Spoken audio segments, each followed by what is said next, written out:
what's up YouTube, it's your boy Daily Train. Today I'm going to teach you the basic defense in Tekken, so let's get to it. Alright, so every move has a hit property. They're either a high, a mid or a low. Now with highs, if you hold back or just leave it in neutral, you can block them, but if you duck you can also evade it. Mids, if you hold back to block, or if you just leave it in neutral, you can block it. And lows, if you hold back you won't block it, but if you hold down then you will, or if you do down forward when the move's about to hit you, you can low parry it. So I'm going to show you some of the examples. Alright, so we got Hwarong here and I'm going to block his mids and highs, yeah. So I'm just holding back or leaving it neutral. Now for his high, if I duck I block and then go back to neutral, I can block his mid. So there we go. Alright, let's put him on one of the lows.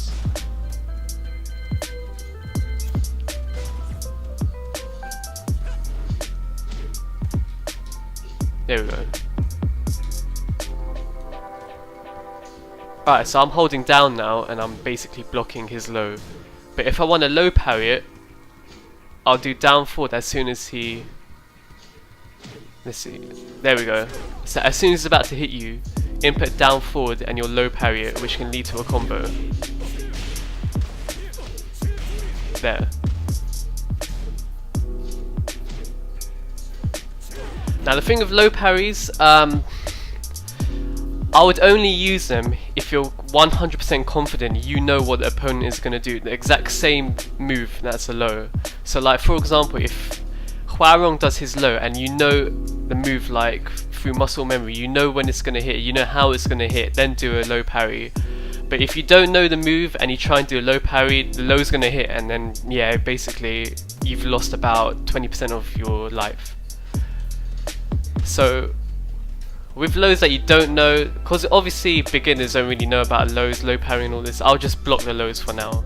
Okay, let's get on to throws. So how to break a throw. Now there's different types of throws. If your opponent throws out one hand, so let's say it's left or right hand, then you input 1 or 2, square or triangle to escape it.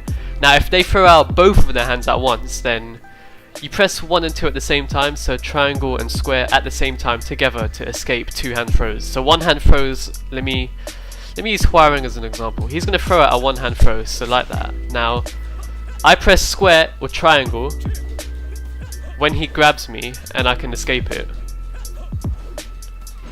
So that's basically how you escape your normal one-hand throw. Now it's not really hard at all, it's just reaction time. If you keep practicing this in practice mode, improve your reaction time, then you're going to be able to do this effortlessly, just escaping throws.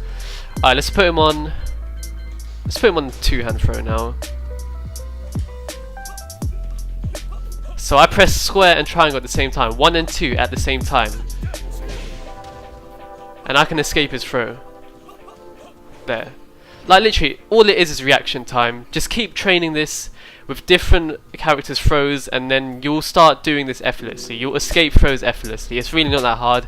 I see a lot of beginners, they're saying, people just getting me in throws, I can't escape. Just train your reaction time. It's so easy to do. Alright, let's go on to blocking rage drives. Now, Hwarang, not Hwarong. His rage drive starts off as a low to mid. So to block it, what you want to do, block low and then hold back. Or literally just leave it in neutral. As long as you block the low, you can leave it in neutral. Let me reset that. Now, other characters they have different startups of their rage drive. For example, Jin, his one starts off as a mid. So let me do his right now. Let me put him in rage. There we go, there's his rage drive. His starts off as a mid. Now, to block his, literally just hold back. So, any character that starts off with a mid and their attacks stay at a mid, hold back. Or stay in neutral to block it. Other characters, they start off with a mid, then go to low. What you want to do is hold back to block the start up, and then obviously hold down to block the low. It's like defending any other move. It's pretty easy. Once you get the hang of it, once you know the animations of the other characters, then you'll block it easily. Alright, let's go on to blocking and defending rage art. So, let me show you how to defend a rage art. literally just hold back. There we go. So I've seen some people that get caught up with the rage arts and they're like, I could have won the game but I lost because of this last second rage art. What you want to do, you want to hold back.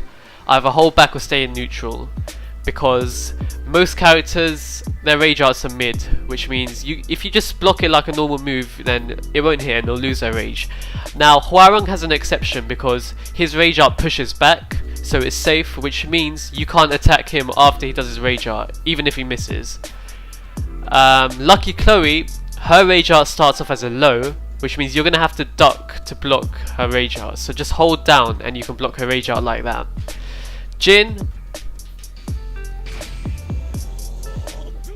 his rage art starts off as a high. So if you want to block this, just block it like any other move, hold back or in neutral. Or you can duck to avoid it and then punish him off from that. So that's basically how you defend rage arts. Like any other move, just hold back. Some characters have exceptions like Lucky Chloe, Jin, Hwoarang, but yeah, it's just simple, just like any other move. So I hope you guys enjoyed this video. Please leave a like, please subscribe to the channel for more content. It's your boy Deadly Trey signing out, peace.